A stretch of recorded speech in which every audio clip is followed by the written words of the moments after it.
Explore o universo da sabedoria atemporal de Krishnamurti. Nessa palestra, abra sua mente para possibilidades infinitas e descubra um novo entendimento da vida e do ser. Agora voltemos. Precisamos penetrar bem nisso. Caminhemos juntos. Interrogante. Dar relevo ao fragmento é a essência da neurose ou é o sintoma? Krishnamurti. É a própria essência e o sintoma. Interrogante. Ser intelectual é a essência e é o sintoma? Krishnamurti. Não acha que é? Veja, Senhor, dou toda a importância à minha capacidade intelectual. Considero-a maravilhosa. Venço qualquer um numa argumentação. Li muito e sou capaz de correlatar tudo o que li. Escrevo livros geniais. Não é esta a própria causa e o sintoma de minha neurose? Interrogante. Parece ser o sintoma de uma agitação mais profunda. Krishnamurti. De fato? Você diz que é um sintoma e não a causa. E eu digo, vejamos. Está a mente inteira, não dividida e, portanto, a causa e o efeito são idênticos? Veja, Senhor, o que era a causa se torna efeito, e o efeito se torna a causa do próprio movimento. Não há demarcação precisa entre a causa e o efeito. O que ontem foi causa se tornou efeito hoje, e o efeito de hoje se torna a causa de amanhã. É um movimento, uma cadeia contínua. Interrogante. Mas não é essencial ver o processo todo inteiro e não apenas causa e efeito? Krishnamurti. É o que estamos fazendo. Isso, porém, não é possível se damos mais importância ao aspecto intelectual, ao aspecto emocional, ao físico, ao espiritual e assim por diante. O que pergunto, pois, e esta foi minha primeira pergunta, é: por que dividimos a mente? Essa divisão é artificial ou necessária? É ela simplesmente uma invenção dos especialistas, a qual nos escravizamos, a qual aceitamos com a mesma facilidade com que aceitamos tantas outras coisas? Dizemos, grandes homens dizem isso, e engolimos o que eles dizem e ficamos a repeti-lo. Mas quando vemos a fragmentação e a importância que a ela se dá, e percebemos que dela surge toda a cadeia de causas e efeitos, e que ela é uma forma de neurose, então a mente vê a totalidade do movimento, sem nenhuma divisão. Pois bem, Senhor, você pode vê-la? Interrogante. Só se não há identificação com o fragmento. Krishnamurti. Sim. Se você se identifica com qualquer dos fragmentos, trata-se evidentemente do mesmo processo. Quer dizer, o processo de estar identificado com um fragmento, desprezando-se os demais, é uma forma de neurose, uma contradição. Façamos agora a próxima pergunta. Você pode identificar-se com o resto dos fragmentos? Você, um fragmento, identificar-se com todos os outros fragmentos? Percebe os truques que estamos praticando nessa questão da identificação? Interrogante. Só posso responder se estou identificado com um fragmento, porque então sinto que estou incompleto. Krishnamurti. Exatamente. Sente que está incompleto e, portanto, trata de se identificar com os outros fragmentos. Ora, quem é a entidade que está procurando identificar-se com a multiplicidade? Ela é um dos fragmentos. Portanto, trata-se de um artifício. Entende? Estamos sempre dizendo, preciso me identificar. Interrogante. Não é melhor nos identificarmos com muitos fragmentos para nos tornarmos mais completos? Krishnamurti: não, não é melhor.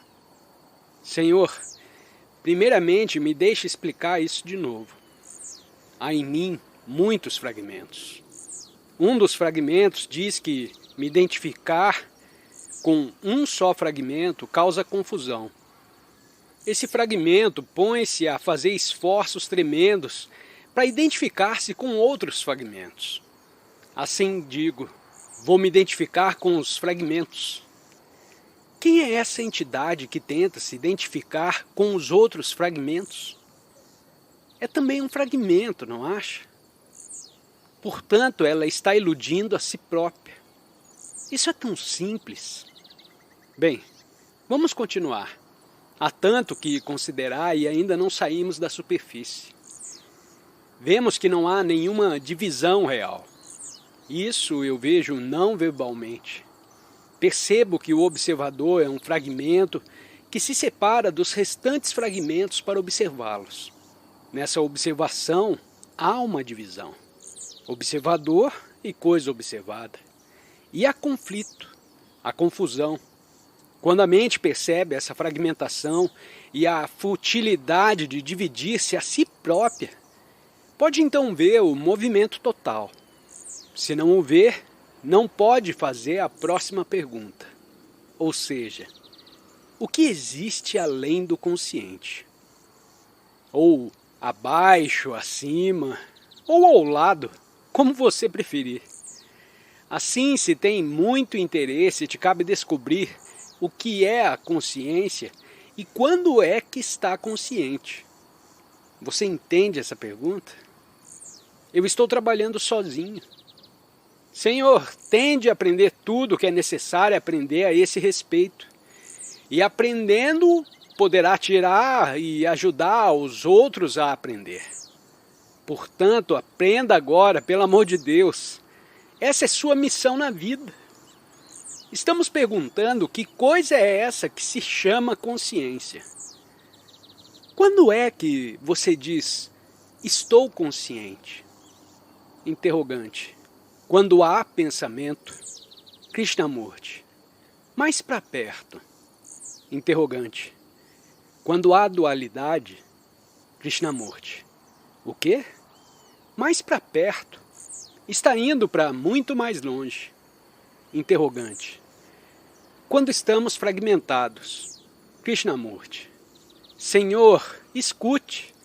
Quando é que sabe que está consciente? Isso é tão difícil assim? Interrogante. Quando sofro. Krishnamurti.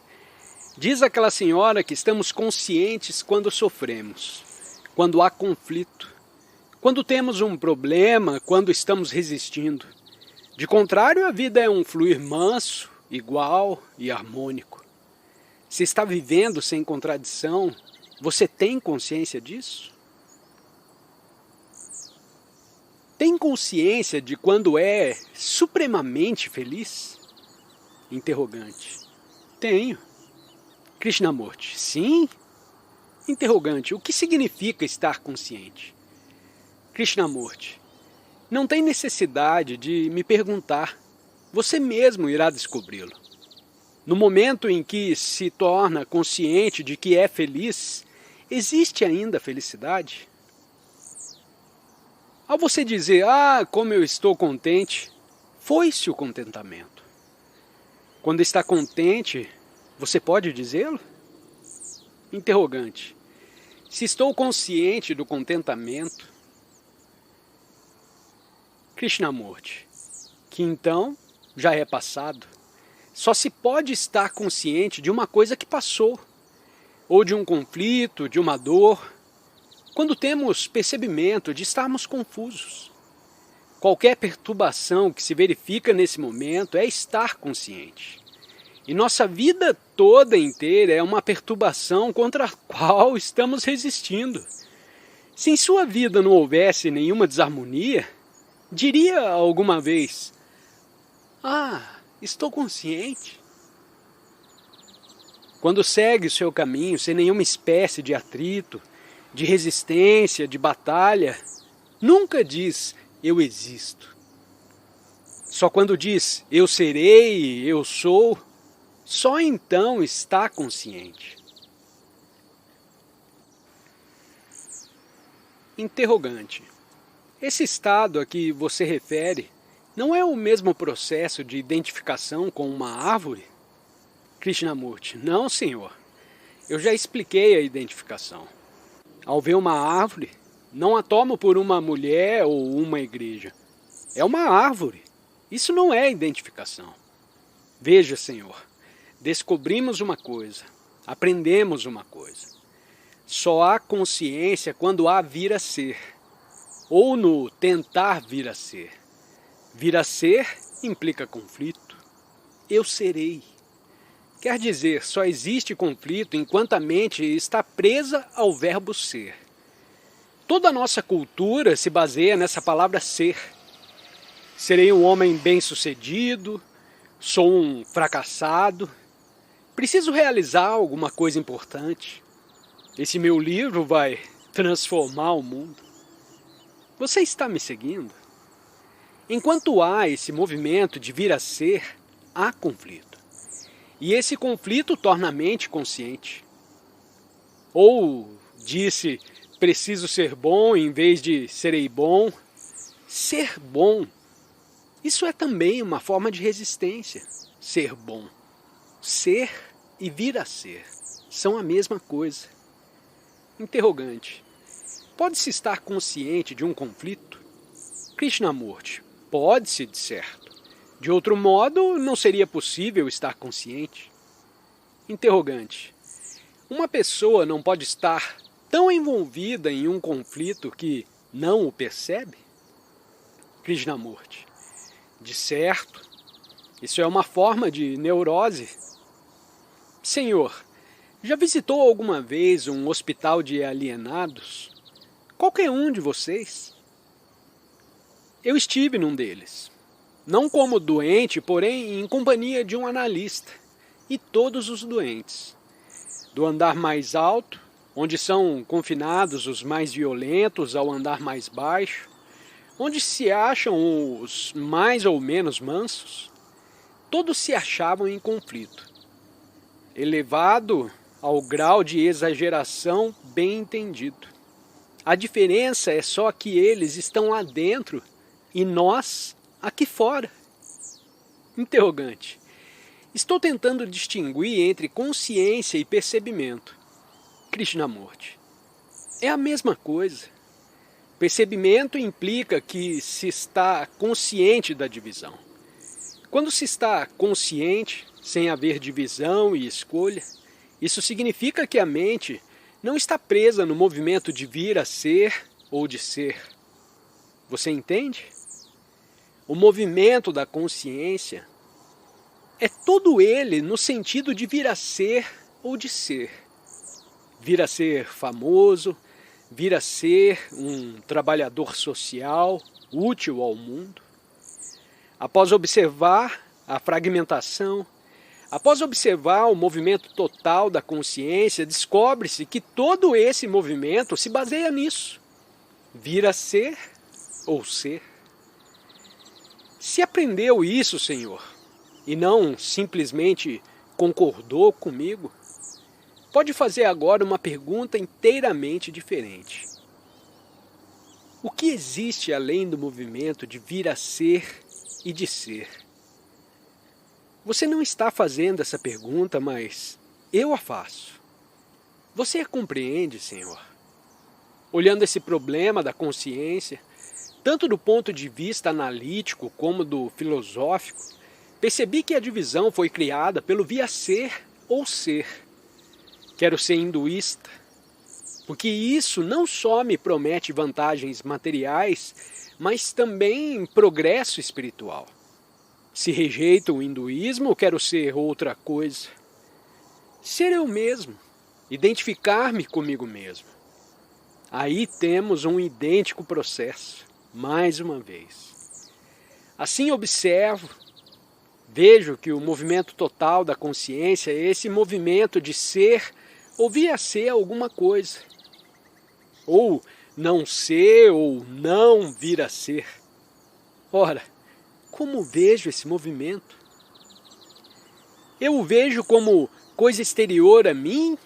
Ou o vejo sem o centro que, como eu, observo o vir a ser e o não vir a ser?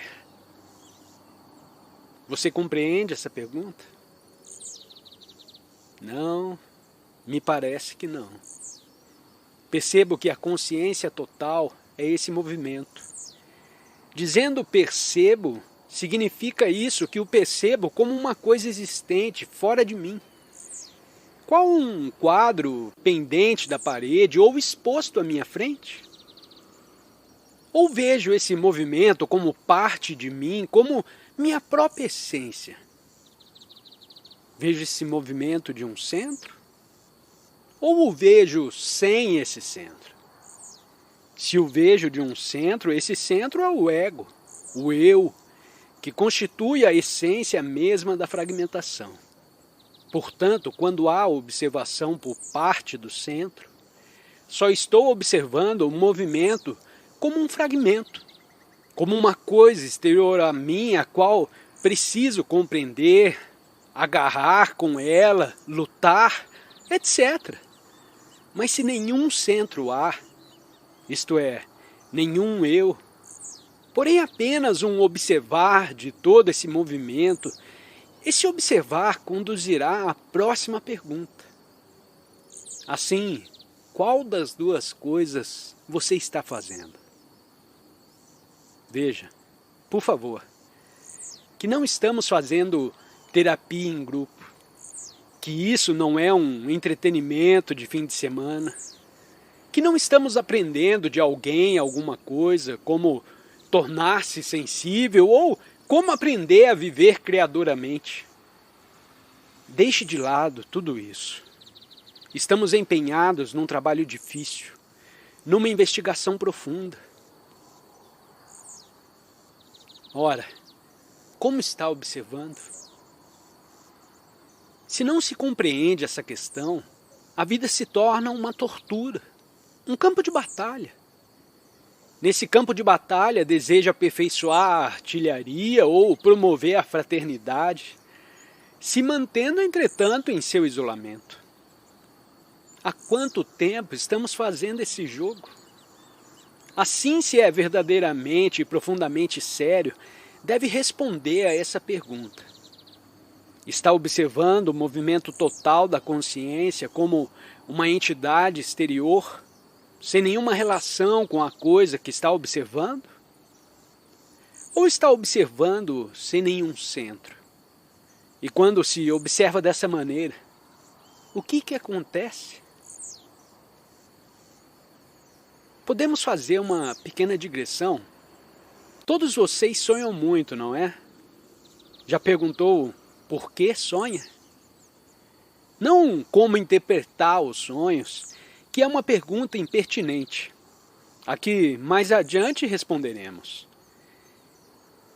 Mas já alguma vez você fez a pergunta pertinente, ou seja, por que razão sonhamos? Interrogante. Porque nos achamos em conflito? Krishnamurti. Não, senhor. Não responda precipitadamente. Olhe a pergunta. Por que sonha? A primeira pergunta é possível um sono sem sonhos? Não diga sim, senhor. Todos vocês sonham. O que são esses sonhos e por que sonham? Os sonhos, como já dissemos, são um movimento de continuação da atividade diurna, simbolizando, disposto em diferentes categorias, porém, um mesmo movimento. Não é exato isso? Não concordem nem discordem, averiguem isso. É tão óbvio. Se os sonhos são um movimento de continuação da atividade diurna, o que acontece ao cérebro quando há essa atividade incessante, esse barulho constante? Interrogante. Não pode descansar. Krishnamurti. E o que lhe acontece? Interrogante. Ele se esgota, se gasta. Krishnamurti. Ele se gasta. nunca tem descanso, nunca vê nada novo, não rejuvenesce. Tudo isso está implicado quando há um contínuo movimento, uma contínua atividade diurna a qual prossegue no cérebro durante o sono.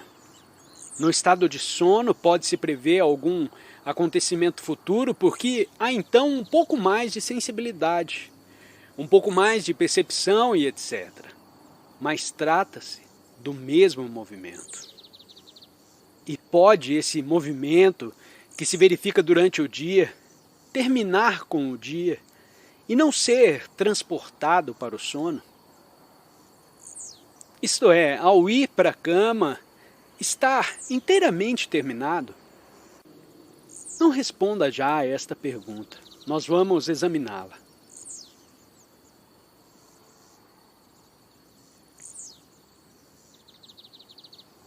Ao se recolher ao leito, não costuma fazer um balanço de tudo o que fez durante o dia?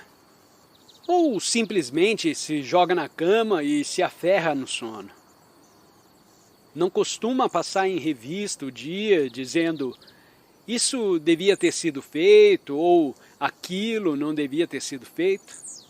Perguntando a você mesmo a significação disso ou daquilo? Fazer esse balanço significa pôr as coisas em ordem. O cérebro necessita de ordem para funcionar eficientemente.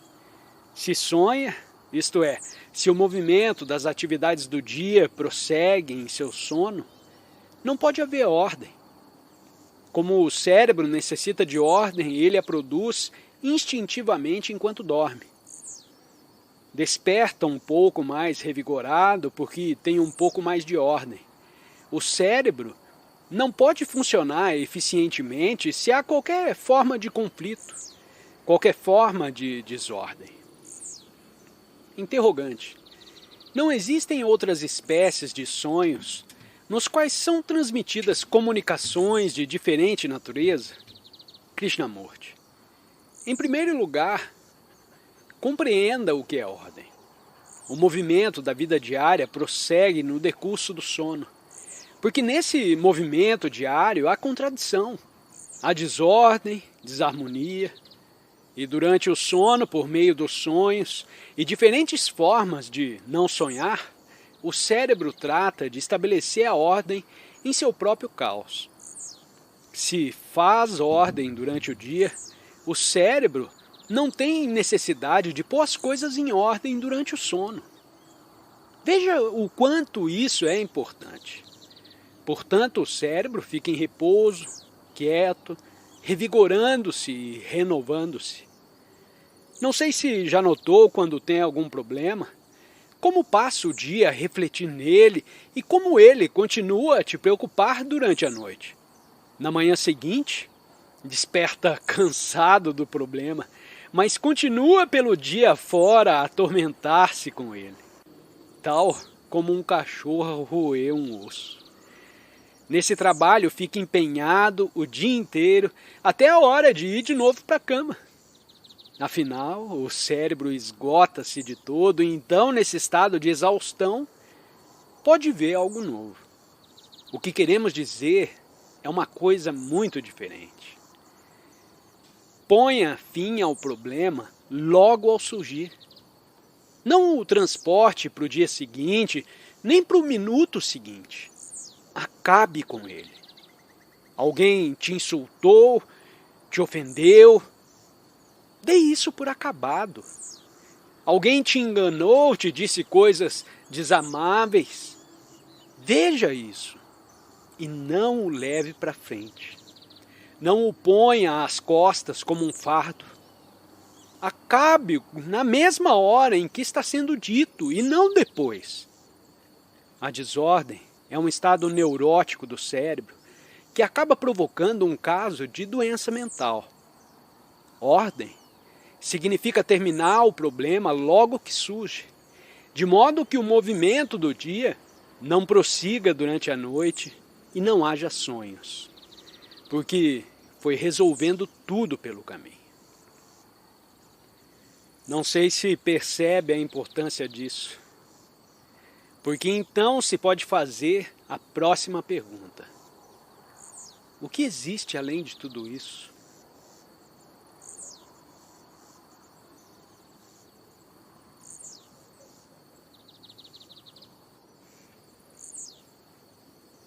Vamos continuar de onde paramos ontem, quando estávamos considerando a natureza e estrutura da consciência.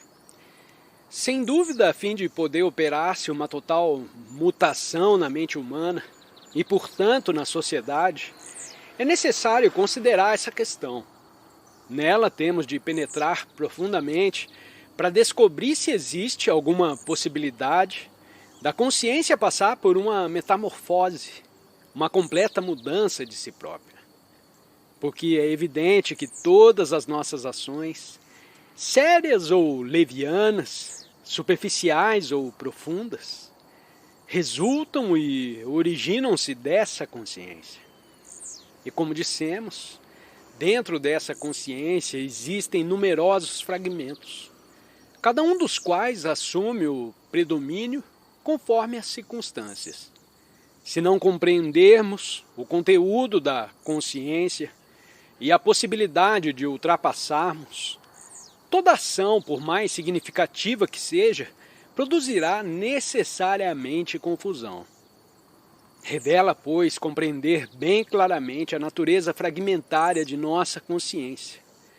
O dar-se demasiada atenção a um fragmento, como o intelecto, uma crença, o corpo e etc. Esses fragmentos que compõem a nossa consciência, de onde emana toda a ação, produzirão inevitavelmente contradição e aflição. Está claro isso, pelo menos verbalmente? Não tem sentido dizermos para nós mesmos que todos esses fragmentos devem ser reunidos ou integrados, porque então aparece o problema relativo a quem tem a possibilidade de integrá-los e, concomitantemente, o esforço para operar a integração. Assim, deve haver uma maneira de olhar todo esse conjunto de fragmentos com uma mente não fragmentária. É esta a matéria de que vamos tratar essa manhã. Percebo que minha mente, que também compreende o cérebro e todas as reações nervosas e psicológicas, percebo que a totalidade dessa consciência está fragmentada, fracionada pela cultura em que vivemos. Cultura criada pelas gerações passadas e continuada pela atual. E toda ação, ou predomínio de um fragmento sobre os outros, levará inevitavelmente a uma enorme confusão. Dá especial importância à atividade social, a uma crença religiosa, a um conceito intelectual, a utopia. Isso inevitavelmente terá efeitos contraditórios e, portanto, causará confusão. Assim, pergunta-se: há uma ação que não seja fragmentária e não possa contradizer outra ação que irá verificar-se daqui a um minuto? Vemos que o pensamento desempenha um papel muito importante nessa consciência. O pensamento não só é a reação do passado, mas também a reação de todo o nosso sentir. Todas as nossas reações nervosas, esperanças, temores, sofrimentos, estão nele contidos. Perguntamos, pois, se o conteúdo da consciência constitui a estrutura da consciência, ou se a consciência é independente dele. Se a consciência se constitui de meus desesperos, minhas ansiedades, temores, prazeres, minhas inumeráveis esperanças, sentimentos de culpa e da vasta experiência do passado, então nenhuma ação dela emanada poderá em tempo algum libertar a consciência de suas limitações.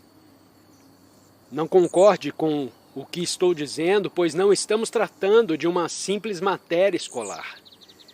Tenha a bondade de se pôr em comunhão comigo, isto é, trabalhar, observar em você mesmo o que estou dizendo, e depois poderemos ir mais longe.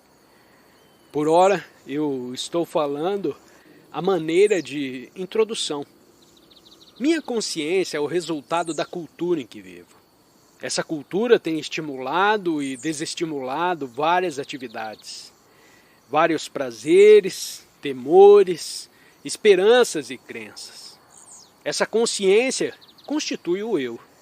Toda ação nascida dessa consciência condicionada é necessária e, inevitavelmente, fragmentária e, portanto, contraditória e causadora de confusão.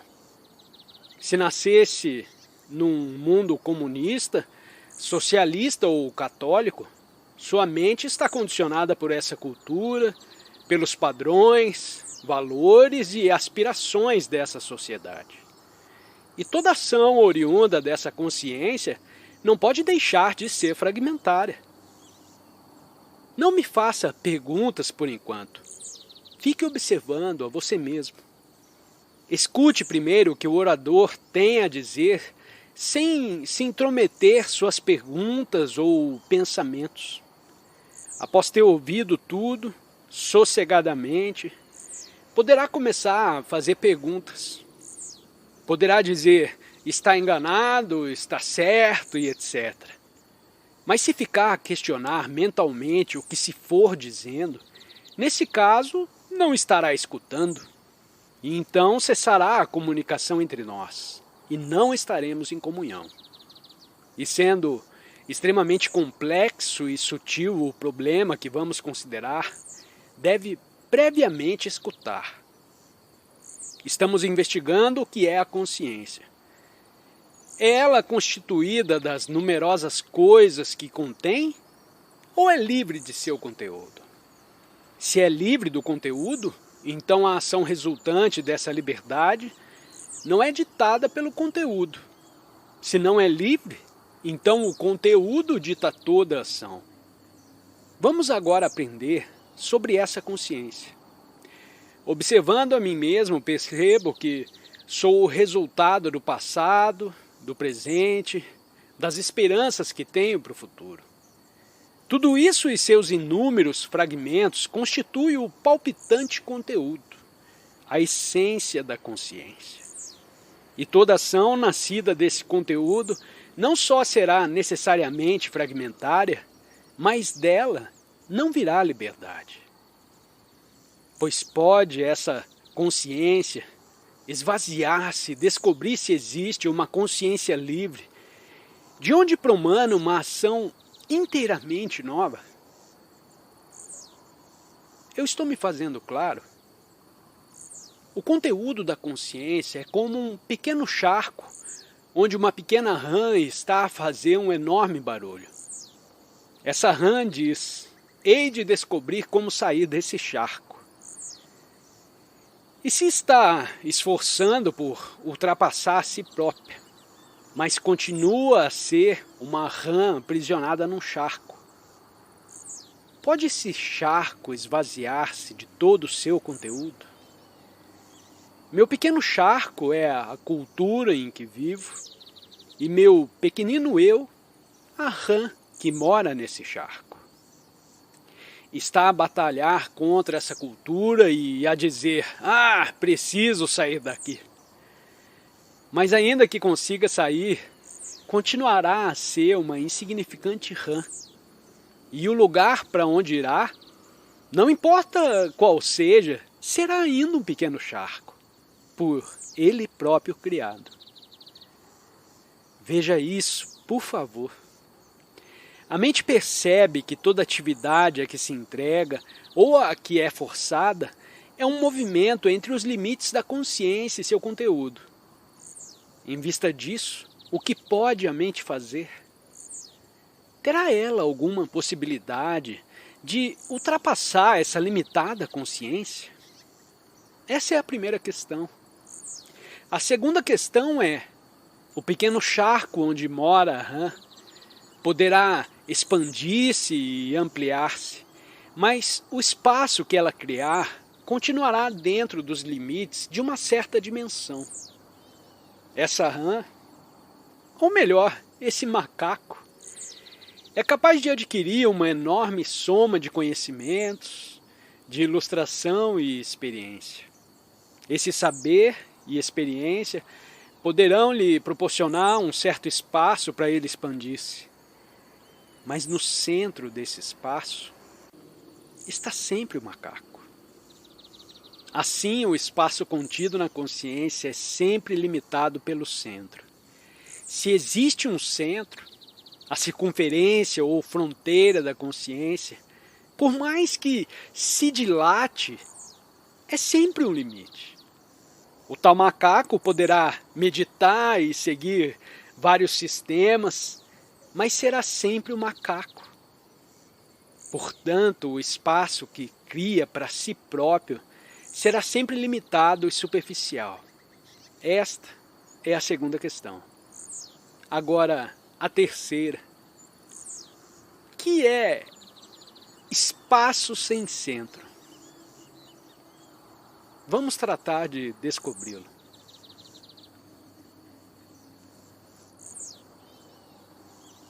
Interrogante. Pode essa consciência, com suas limitações, transcender a si própria? Krishnamurti. Pode o macaco, com suas intenções e aspirações, sua vitalidade, libertar-se de seu condicionamento e ultrapassar as fronteiras da consciência criadas por ele? Por outras palavras, pode o eu, o macaco, por meio de atividades várias, meditação, repressão, ajustamento, não ajustamento, transcender a si próprio? Pode sua incessante atividade, seu movimento, transportá-lo para fora de seus limites? Quer dizer, pode o conteúdo da consciência, o esforço por parte do macaco, dar ao eu a possibilidade de libertar-se do confinamento no charco? Assim pergunto. Pode o macaco aquietar-se completamente para ver a extensão de suas próprias fronteiras? E há alguma possibilidade de ultrapassá-las? Interrogante. No centro está sempre o macaco e, portanto, não há espaço vazio. Não há espaço para a liberdade. Krishnamurti. Senhor, note por você mesmo que está sempre a agir com base num centro? Esse centro pode ser um motivo, esse centro pode ser o medo, pode ser a ambição. Está sempre a agir com base num centro, não? Eu te amo, eu te odeio, eu quero ser poderoso. Toda ação que conhecemos parte de um centro. Ainda que esse centro se identifique com a comunidade ou com a filosofia, continua a ser o centro. E a coisa com que ele se identificou se torna o centro. Está cônscio de que esse movimento se está sempre verificando ou há momentos em que o centro está inativo? Isso acontece. Repentinamente estamos observando, vivendo, sentindo, sem nenhum centro. E essa é uma dimensão totalmente diferente. Mas logo o pensamento entra em ação dizendo: ah, como foi maravilhoso isso! Gostaria de continuar assim. Então, isso se torna o centro. A lembrança de uma coisa que aconteceu há poucos segundos torna-se o centro, graças ao pensamento. Percebemos o espaço que esse centro cria ao redor de si? O isolamento, a resistência, as formas de fuga. Enquanto existir um centro, existirá o espaço por ele criado. E desejamos expandir esse espaço porque sentimos que a expansão do espaço é necessária para vivermos com amplitude. Mas nessa consciência expansível está sempre o centro. E, portanto, o espaço, por mais que se dilate, será sempre limitado. Observe a você mesmo. Não fique apenas escutando. Se observe e descobrirá muito simplesmente essas coisas. E a batalha das relações se trava entre dois centros, cada um deles querendo se expandir, impor-se, dominar, os macacos em plena atividade. Portanto, desejo aprender. Dizendo, vejo isso muito claramente, a mente está aprendendo. Como se torna existente aquele centro? É ele o resultado da sociedade, da cultura? Ou é um centro divino? Me desculpe o uso da palavra divino, o qual sempre foi sufocado pela sociedade e pela cultura. Os hinduístas e outros chamam-no Atman, essa coisa sublime que temos dentro de nós e que está sempre sendo sufocada. Portanto, urge libertar a mente, para que ela deixe de ser sufocada e a coisa real, o macaco real, possa sair. O centro, evidentemente, é criado pela cultura em que vivemos, por nossas memórias e experiências condicionadas, por nossa própria fragmentação. Portanto, não é só a sociedade que cria o centro, mas também o centro movimenta a si próprio. Pode esse centro ultrapassar as fronteiras que ele próprio criou? Pode esse centro, silenciando a si próprio, controlando-se, meditando, seguindo um padrão, explodir e ir além? Não pode, de certo. Quanto mais ele se ajustar ao padrão, tanto mais forte se tornará. Embora imagine que se está libertando. Esclarecimento, por certo, é aquele estado mental onde o macaco nunca está em ação. E como poderá o macaco pôr fim às suas atividades? Não pela imitação ou o ajustamento, ou o dizer, fulano alcançou o esclarecimento, vou aprender com ele. Tudo isso são artes do macaco. Percebe o macaco as manhas que pratica consigo mesmo, dizendo, estou disposto a ajudar a sociedade, a transformar a sociedade. Estou interessado nos valores sociais, no comportamento virtuoso, na justiça social. Responda isso, Senhor. Não acha que tudo isso são manhas que o macaco pratica consigo mesmo? Isso é tão claro que não há duvidar a seu respeito. Se não tem certeza disso, Senhor, então vamos examinar e considerar juntos. Interrogante. Às vezes parece dizer que ajudar a sociedade, prestar serviços sociais, é beneficiar a outro. Mas eu tenho o sentimento de que não sou diferente da sociedade. E assim me entregar a trabalhos sociais é a mesma coisa que trabalhar para mim mesmo. Não faço distinção. Krishnamurti.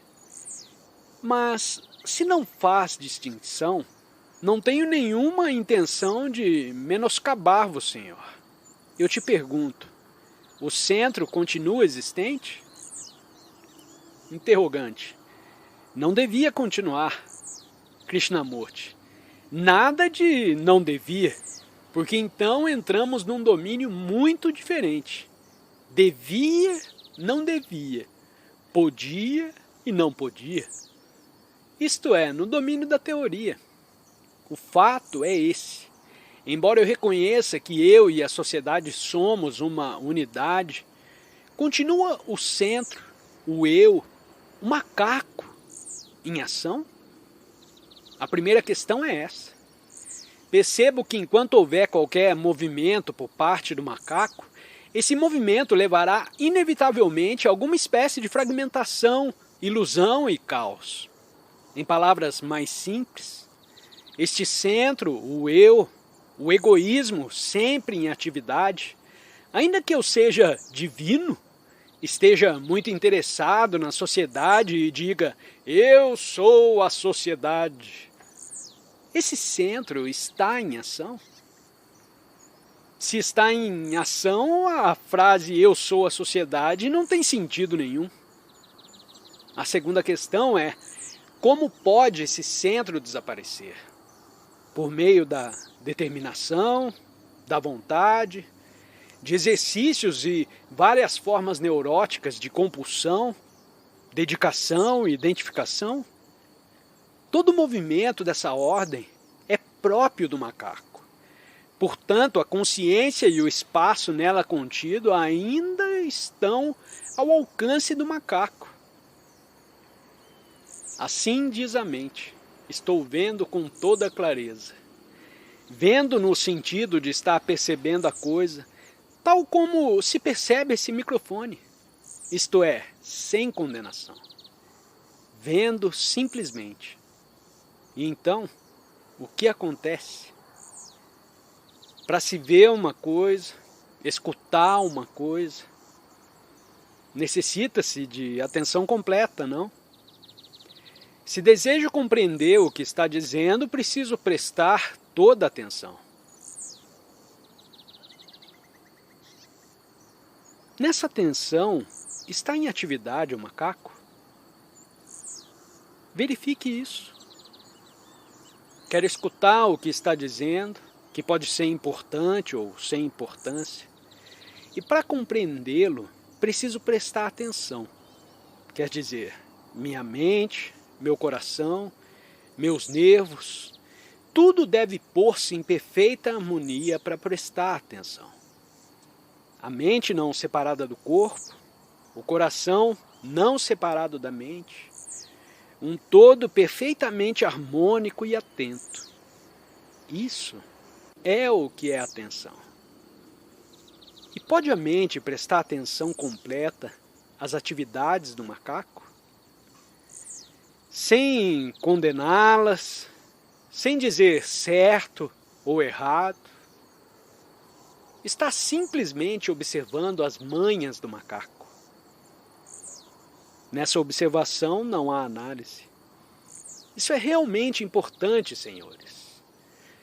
Vocês precisam lhe cravar os dentes. No momento em que ela analisa isso isoladamente, um dos fragmentos, lá está o macaco em atividade. É, portanto, a mente capaz de observar dessa maneira, com essa atenção completa, todos os movimentos do macaco. O que acontece quando há uma atenção completa? Você a está prestando? Sabe o que significa prestar atenção? Quando está inteiramente atento àquele trem, não há resistência contra ele, não há impaciência. Quando se está escutando dessa maneira, existe um centro e nele um macaco em atividade? Verifique, Senhor. Não espere que eu diga nada. Verifique por você mesmo. Está escutando esse orador com toda a atenção? Quer dizer, sem interpretar o que ele está dizendo, sem concordar nem discordar, sem comparar ou traduzir o que ele diz para ajustá-lo à sua própria mentalidade? Havendo qualquer atividade desse gênero, não há atenção. Prestar toda a atenção significa que a mente se pôs inteiramente em silêncio para escutar. Você está fazendo isso? Está escutando o orador agora com essa atenção? Se está, existe nela algum centro?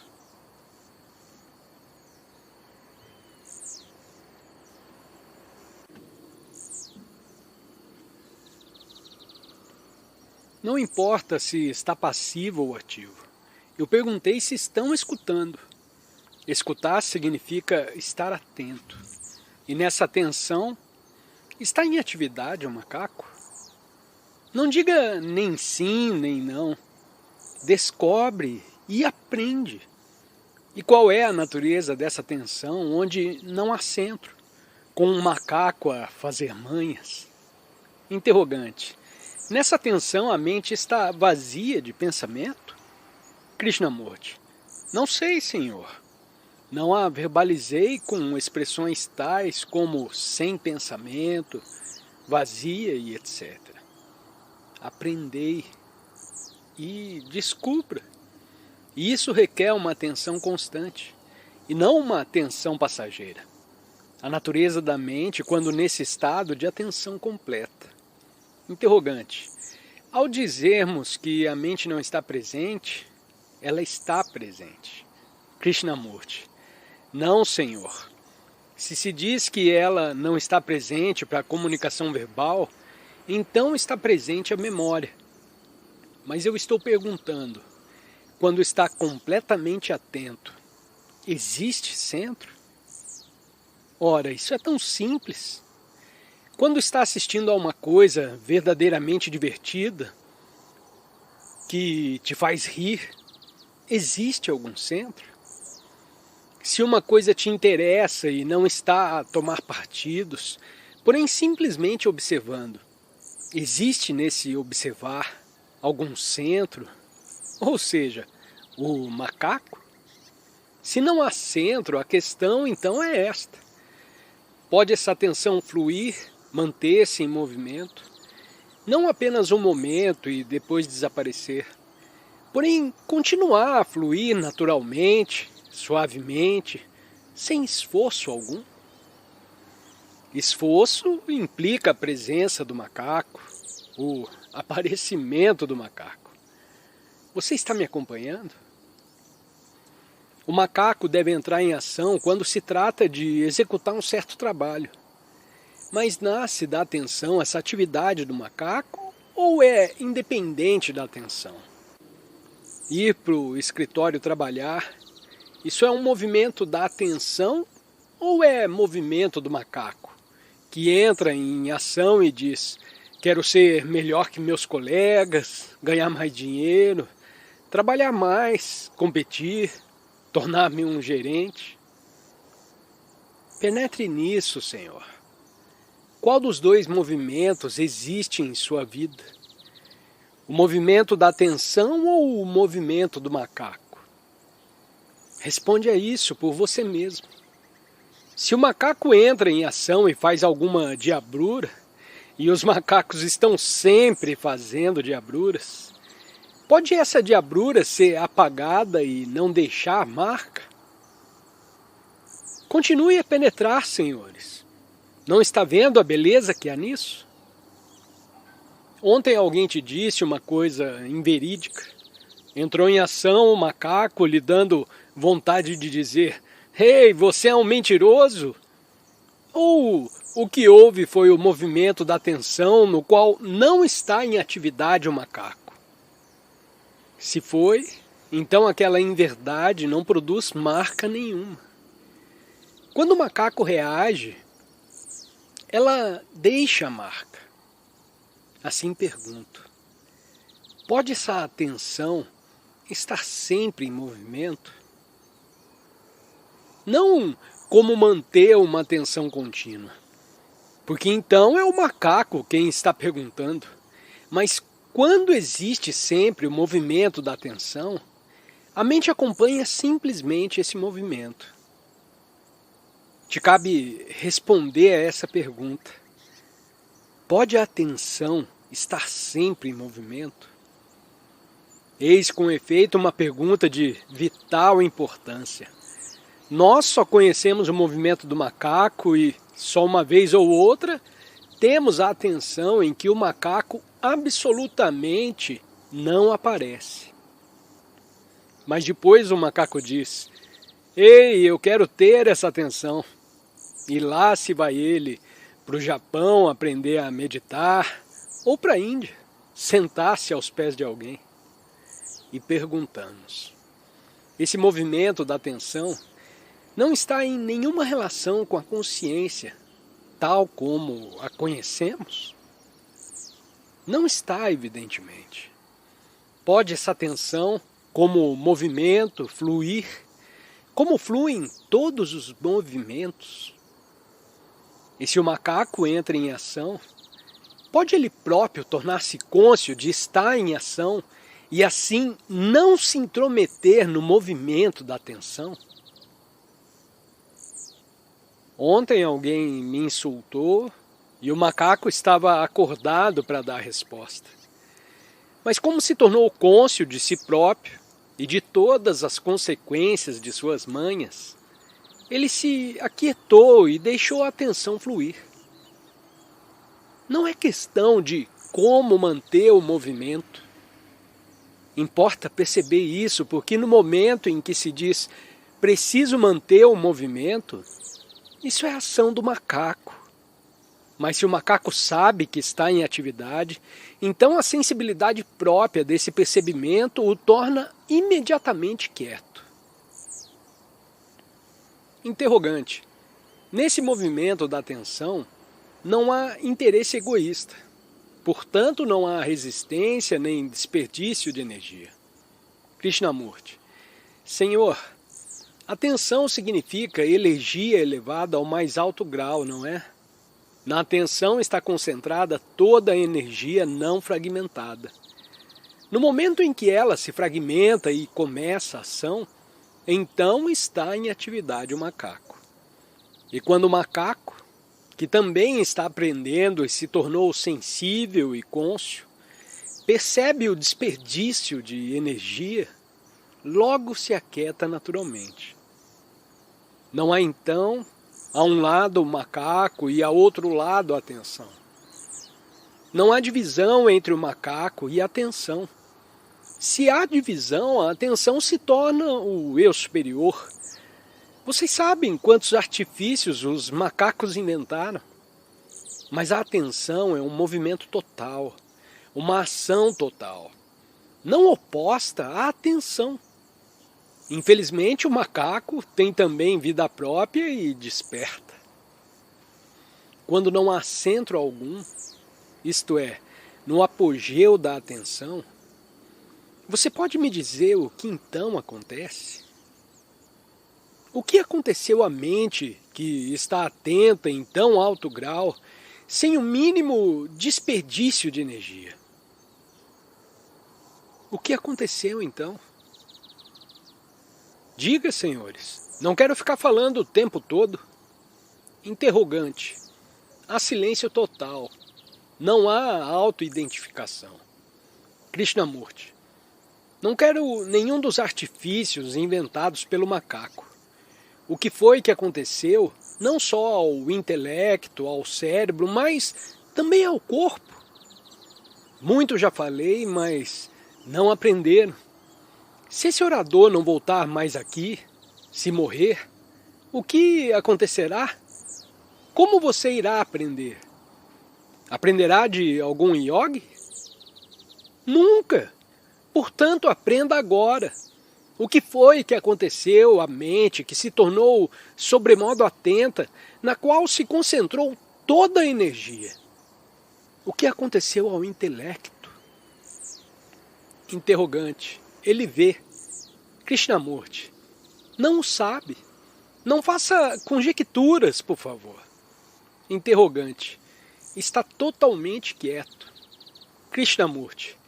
Veja, Senhor, o cérebro que esteve em atividade a trabalhar, o cérebro que inventou o macaco, não se tornou esse cérebro altamente sensível?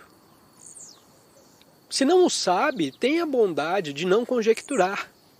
E ao seu corpo, quando tem aquela energia tremenda, não contaminada, não desperdiçada, o que aconteceu à totalidade do organismo? A inteira estrutura do ente humano. É a você que pergunto.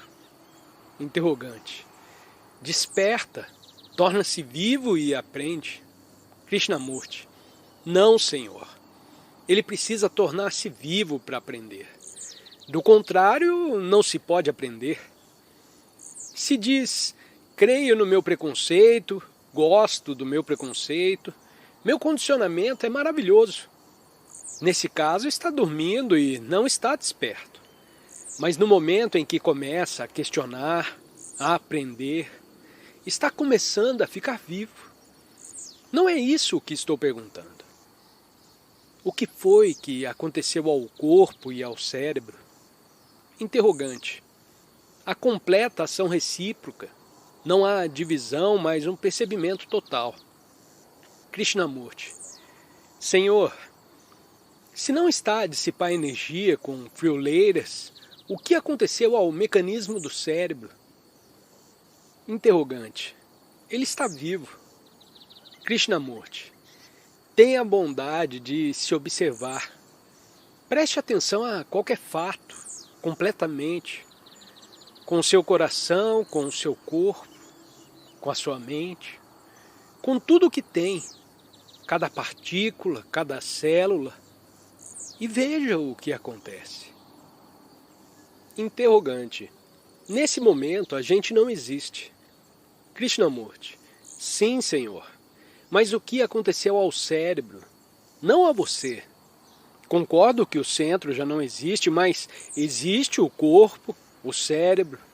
O que aconteceu ao cérebro? Interrogante. Ficou em repouso, regenerando-se. Krishnamurti. E qual a função do cérebro? Interrogante. Ordem. Krishnamurti. Não repito o que eu disse, pelo amor de Deus. O que é o cérebro? Ele envolveu no tempo, é o reservatório da memória, é matéria. Acha-se em intensa atividade, reconhecendo, projetando-se, resistindo, pensando, não pensando, assustado, buscando a segurança, e entretanto na incerteza, repleto de memórias. Não apenas a memória de ontem, mas séculos de memórias. Memórias raciais, memórias familiares, tradição. Todas essas memórias estão nele contidas. Ora, o que aconteceu a esse cérebro naquela extraordinária atenção? Interrogante. Renovou-se. Krishnamurti. Não quero ser descortês, mas está novo o seu cérebro? Ou apenas está dizendo uma palavra? Diga-me, por favor, o que aconteceu a esse cérebro tão mecânico? Não diga que ele se tornou não mecânico. O cérebro é puramente mecânico, reagindo sempre de acordo com seu condicionamento, seu fundo, seus temores, seu prazer. O que acontece a esse cérebro quando não há um mínimo desperdício de energia? Interrogante. Começa a tornar-se criador. Krishnamurti. Bem, deixemos isso para amanhã.